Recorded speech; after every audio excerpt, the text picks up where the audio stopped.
자, 이 그래프에서 우리가 한 번 더 특징을 볼 필요가 있어요. 이 그래프를요, 전체를 파란색 음화펜으로 네모가로 표시 열고 닫고 큰 불가사리 표시 두 개를 해놓으세요. X축이 T분의 1입니다. 온도가 높아질수록 오른쪽으로 갈까요? 왼쪽으로 갈까요? 온도가 높아질수록 왼쪽으로 가겠죠? 오빠, 잠시만 기다려주세요. 그래서 온도가 상승하면 상승할수록 왼쪽으로 갑니다. 온도가 상승하니까 LNK가 Y축 값이 커집니까? 작아집니까? 작아지죠? K값이 어떻게 돼요? 작아져요. 그래서, 이 반응은 원래 발열 반응인데, 발열 반응의 경우에는 온도가 높으면 높을수록 평형상수가 더 작아지는 거구나, 라고 알 수 있어요. 그리고 발열 반응은요, 온도가 높으면 높을수록 평형이 정반응적으로 치우칩니까? 역반응적으로 치우칩니까? 역반응적으로 치우치죠. 역반응적으로 치우칠 뿐만 아니라 평형상수 값이 더 작아지더라. 자, 여기 X축이 온도가 낮은 영역이 오른쪽이고 온도가 높은 영역이 왼쪽이라고 했는데 저온 영역 그리고 고온 영역으로 나누어서 표현해 볼까요?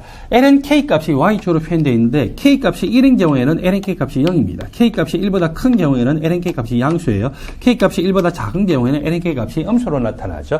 저온인 영역에서는요, K 값이 1보다 큰 영역이 있어요. 그리고 고온으로 되니까 이것이 어떤 온도보다 높은지는 모르지만 하여튼 충분히 고온이 되니까 평상수 K 값이 뭐보다 작아지더라? 1보다 작아지더라는 거죠. 그리고 이번에는 델타 H0과 델타 S0 값이 모두 어떤 반응입니까? 양수인 반응. 왼쪽은 분명히 델타 H0과 델타 S0 값이 모두 음수인 반응이라고 해서요.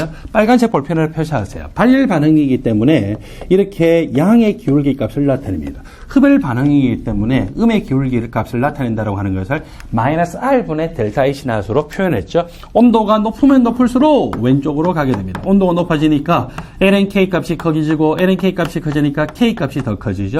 온도가 저온 영역에서는 평형상수가 1보다 작은 영역이 있는데 어떤 온도인지 모르지만 충분히 고온으로 넘어가니까 평형상수가 뭐보다 커졌어요? 1보다 더 큰 영역으로 넘어가는 것을 볼 수가 있었습니다. 그래서 이 두 개의 그래프를요, 반드시 이해를 하시고 바로 기계적으로 문제를 풀 수 있도록 암기를 하도록 하세요. 다시 66쪽으로 가볼까요? 자, 66쪽에 가보면은 델타 G낫에 대해서 표현을 하고 있습니다. 델타 G낫을 구하는데 먼저 델타 GF낫에 대해서 정리를 해볼까요? 델타 GF낫이다.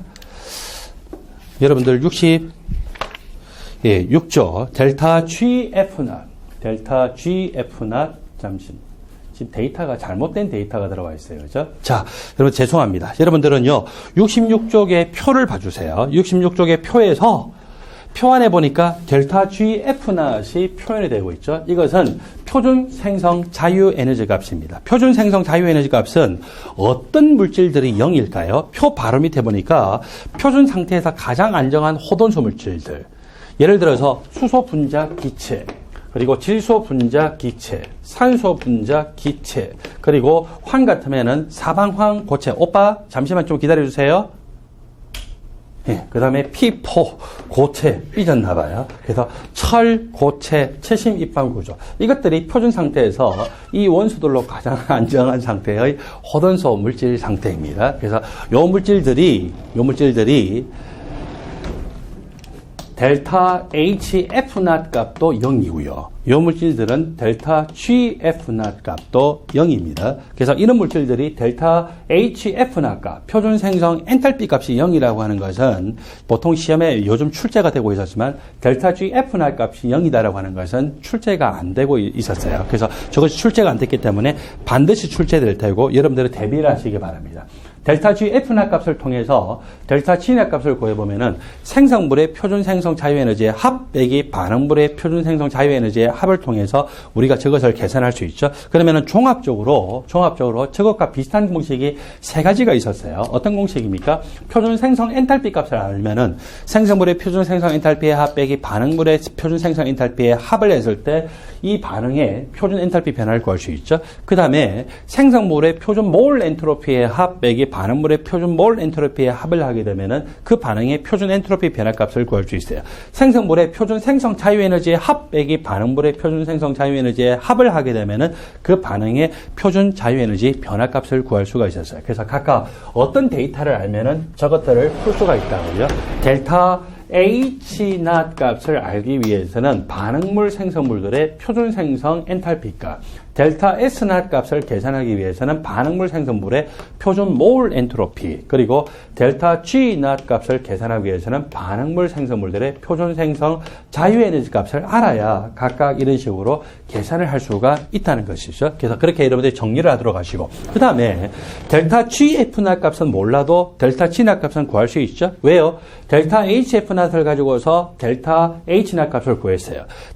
그리고 S0 값, 표준 몰 엔트로피 값을 이용해서 델타 S0 값을 구해서 요 두 개 값을 알고 있고, 그 당시의 온도를 알고 있으면은 델타 H0 빼기 T 델타 S0을 하게 되면은 그 값이 바로 뭐가 됩니까? 델타 G0이죠. 그러니까 델타 G0을 구할 때는요, 델타 H0과 델타 S0을 요 데이터를 통해서 구하고 난 다음에 그 온도 조건에서 대입해서 계산을 해도 되고, 또는 델타 G0을 구하기 위해서는 델타 GF0 값을 이용을 해서 구할 수도 있습니다. 자, 여러분들 교재에서 66쪽의 아래쪽에 8번 LNK 값은 마이너스 R분의 델타 H0 곱하기 T분의 1 더하기 R분의 델타 S0이다 라고 하는 직선 그래프고, 이 직선 그래프는 반드시 여러분들이 암기를 해서 기계적으로 문제를 풀 수 있도록 하십시오. 발열 반응의 경우는 이 직선 그래프의 기울기가 뭐라고요? 양의 기울기. 그리고 흡열 반응의 경우는 이 직선 그래프의 기울기가 음의 기울기다라고 표현했습니다. 여러분들 교재 67쪽에 보니까 카르노 순환에 대해서 나오고 있어요. 자, 카르노 순환에서 여기 A로부터 시작해서 B를 갔다가 C로 갔다가 T를 거쳐서 A로 지금 돌아오고 있죠. 그래서 이런 식으로 돌아오게 될 때 그때 일을 얼마나 했냐, 또는 열이 출입이 얼마나 됐냐라고 하는 것들을 계산을 하고자 할 때 종합적으로 정리를 하게 됩니다. 자, 앞에서 우리가 이미 배웠다시피 이런 형태의 그래프는요, X축이 다 부피예요. Y축이 압력으로 표현되고 있습니다. 만일에 이 부피와 압력이 서로 반비례 관계다라고 하면 이게 무슨 법칙입니까? 보일의 법칙이죠. 그래서 보일의 법칙이고, 보일의 법칙에 대해서 항상 이렇게 떠올리기를 온도가 일정하고 몰수가 일정하다라면은 기체의 부피와 압력은 서로 무슨 관계라고요? 반비례 관계잖아요. 그래서 이렇게 기체의 부피 그리고 압력이 서로 반비례 관계이고, 여기서는 특별한 말이 없더라도 온도 일정, 몰수 일정 것으로 생각할 수 있습니다. 보통 이런 경우에서 연력하게 문제가 나올 때는요, 뭐라고 가정이 나오냐면은 이상기체라고 표현되죠. 이상기체는 기체의 몰수가 바뀔까 안 바뀔까요? 기체 몰수가 안 바뀌어요. 기체에서 액체나 고체로 바뀌지도 않을 뿐더러 기체가 반응을 해서 다른 물질로 변하지도 않기 때문에 기체의 몰수가 그대로 일정이죠. 그 다음에 이상기체에다가 무슨 조건이 주어지냐면 등온 조건이다라고 주어져요. 등온 조건이 뭐 온도가 일정하죠. 그때는 기체의 부피 압력이 서로 무슨 관계일까요? 반비례 관계죠. 이게 바로 보일의 법칙이에요. 그래서 최초 상태에서 최종 상태까지 이런 식으로 기체의 부피가 증가가 되면서 기체 내부의 압력이 감소했다라고 생각해 봅시다. 최종 상태의 압력은요, 외부의 압력하고 계의 압력이 같아질 때까지 이렇게 변하게 되는 거예요. 근데 단열 과정이라면은 똑같이 처음에서 출발하지만 결국 최종 상태의 압력은 외부 압력하고 같아져야 되기 때문에 어떻게 될까요? 여기까지 내려오겠죠? 근데 얼마만큼 내려오냐면 이런 식으로 내려오게 돼요. 그래서 더 가파르다라고 하는 것을 볼 수가 있죠. 그래서 등온 과정일 때는 보일의 법칙이 잘 성립이 되면서 비교적 완만한 이렇게 곡선 그래프가 그려지고, 단열 과정의 경우에는 굉장히 이렇게 스티프한 굉장히 이 기울기 값이 큰 값으로 나타나는 이런 그래프로 나타날 수가 있겠죠. 그래서 따라서 이렇게 밑에 최초 상태에서 개의 부피가 이만큼이었는데, 이것이 단열 과정일 때 자기가 부피가 팽창이 되면서 얼마만큼 일을 했냐, 이만큼 지금 일을 한 거예요. 부피 팽창에서. 그 다음에 등온 과정에서도 마찬가지로 자기가 피스톤을 바깥쪽으로 밀어내면서 일을 하는데, 처음 상태를 기준으로 얼마만큼 부피 팽창, 이만큼 부피 팽창하면서 일을 했고, 부피 팽창이 더 많이 이루어졌기 때문에 등온 과정보다는 단열 과정보다는 등온 과정일 때 일을 더 많이 했습니까? 더 많이 했죠. 등온 과정일 때 이때 일은 얼마입니까? 마이너스 nRT 곱하기 로가리즘 처음 부피분의 나중 부피. 그리고 단열 과정일 때는요, 일을 얼마나 했냐라고 했더니, 단열 과정일 때는 열의 출입량이 0이죠. 내부 에너지 변화량은 1 변화량 더하기 열 변화량인데, 그때 열 자체가 제로이기 때문에 일은 얼마하고 똑같습니까? 델타 U하고 똑같죠. 여러분들은 델타 U 하면은 항상 뭐가 떠올라야 돼요. 델타 뉴 그리고 델타 H 하면 떠올라야 되는 공식이 있죠. 자, 이것은 CV와 CP의 상관관계에 의해서 떠올려야 되는데 CV라고 하는 것은 부피 일정 몰 용량입니다. 어떤 물질 1몰의 온도를 1도씩 상승시키는데 필요한 열을 부피가 일정한 조건에서 측정했어요. 그리고 CP라고 하는 것은 어떤 물질 1몰의 온도를 1도씩 상승시키는데 압력이 일정한 조건에서 측정한 열 이렇게 이야기를 했죠.